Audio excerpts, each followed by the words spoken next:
सर्वप्रथम सर्व नागरिकांना मी विनंती करतो की नांदेड जिल्ह्यात लोहा, कंधार, मुखेड, देगलूर व नांदेड तालुक्यातील काही भागामध्ये बिबट वन्यप्राणी हा आढळून आला आहे. तर याबाबत मी एवढंच सांगू इच्छितो की बिबट प्राणी हा तसा पाहिला तर लाजाळू आहे. तो माणसाच्या जवळ येत नाही.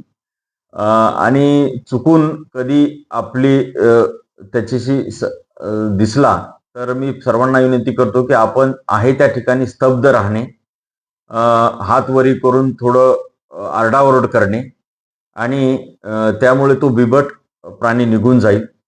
तसेच आपल्याकडे ज्यावेळेस आपण शेतामध्ये जासाल रात्रीच्या वेळेस शक्यतो समूहाने जाणे, टॉर्च घेऊन जाणे, मोबाईलचा आवाज, गाणी ऐकत जाणे, जेणेकरून तो बिबट प्राणी त्या भागातून आपल्याकडे येणार नाही. तसेच शेतकरी बांधवांना मी विनंती करतो की जे पाळीव प्राणी आहेत ते गोठ्यातच बांधावे, उघड्यावर बांधू नये आणि गोठ्यामध्ये प्रकाश ठेवावा.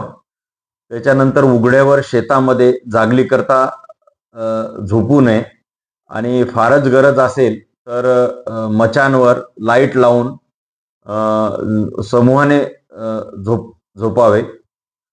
आणि शाळेमध्ये विद्यार्थी जात असतील तर समूहाने जायला पाहिजे. थोडे गुणगुणत गेलं तर चांगलं राहील. आणि नांदेड जिल्ह्यामधील मागील 15, 20, 25 वर्षाचा जर अनुभव पाहिला तर बिबट्याने मानवावर हल्ला केला नाही. त्याच्यामुळं या भागातील एक आतापर्यंतचा जो अनुभव आहे वन विभागाचा, तर बिबट हा प्राणी तसं करणार नाही याची दाट शक्यता आहे. पण तरीही नांदेड विभागातील सर्व वन परिक्षेत्र अधिकारी आणि वन कर्मचारी यांच्या जवळजवळ 15 टीम आम्ही तयार केलेल्या आहेत. त्या टीम सदैव तत्पर आहेत आणि ज्यावेळेस असं काही दिसेल त्यावेळेस आपण वन विभागाशी संपर्क साधावा.